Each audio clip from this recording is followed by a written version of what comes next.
My name is Ahmed Elshaer. I am a structural wind engineering researcher at Lakehead University.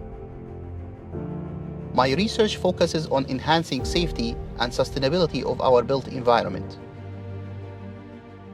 using high-performance computing, artificial intelligence, and experimental tools.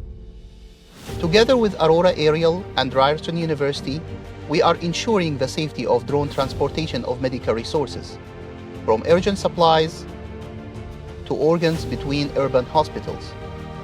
Drone safety in urban areas requires detailed and reliable mapping for wind risk, and this is where we can make a difference.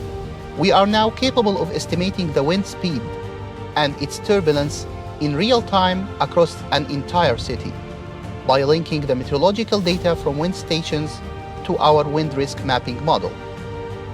We are able to identify high wind risk regions and integrate that with drone aviation system.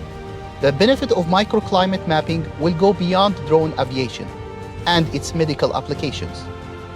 It will include pedestrian safety and all other outdoor businesses and activities, opening endless possibilities for safer surroundings and better living environments.